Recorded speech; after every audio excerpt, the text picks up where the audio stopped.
అమరావతి రాజధానిలో మంత్రి నారాయణ పర్యటించారు. నేలపాడు సమీపంలోని అడ్మినిస్ట్రేటివ్ టవర్లో హైకోర్టు రాఫ్ట్ ఫౌండేషన్ వద్ద నీటి పంపింగ్ను మంత్రి పరిశీలించారు. 2015 జనవరి 1వ తేదీన ల్యాండ్ పూలింగ్ నోటిఫికేషన్ ఇస్తే కేవలం 58 రోజుల్లోనే రైతులు 34,000 ఎకరాల భూమిని స్వచ్ఛందంగా ఇచ్చారని అన్నారు. ప్రపంచంలో టాప్ 5లో ఒకటిగా చేయాలన్న లక్ష్యంతో ఐకానిక్ భవనాలు డిజైన్లను నార్మన్ పాస్టర్ చేత చేయించామని మంత్రి నారాయణ అన్నారు. న్యాయపరమైన కారణాలతో పనుల ప్రారంభం ఆలస్యమైందని చెప్పారు.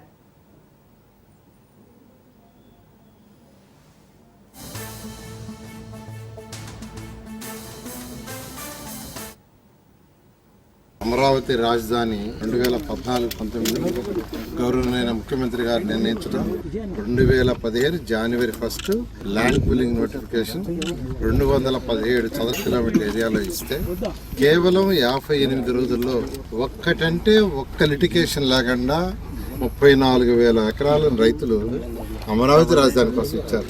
దానికి తగ్గట్టుగానే ముఖ్యమంత్రి గారు దీన్ని ప్రపంచంలో ఉన్న టాప్ 5 సిటీస్లో ఒక సిటీ చేయాలనే ఉద్దేశంతో ఆ బాధ్యత నాకు ఇస్తే నేను అనేక విదేశాలు తిరిగి స్టడీ చేసి నార్మన్ పాస్టర్ అండ్ పార్ట్నర్స్ అని లండన్లో వరల్డ్లో టాప్ 10లో ఒకరు, వాళ్ళ దగ్గర యాక్చువల్గా బిల్డింగ్స్ డిజైన్ చేయించాం. అడ్మినిస్ట్రేటివ్ బిల్డింగ్స్ 5 టవర్స్, అసెంబ్లీ ఒకటి, హైకోర్టు ఒకటి, గవర్నర్స్ బంగ్లా, ముఖ్యమంత్రి గారి బంగ్లా, ప్లస్ అధికారుల బిల్డింగ్స్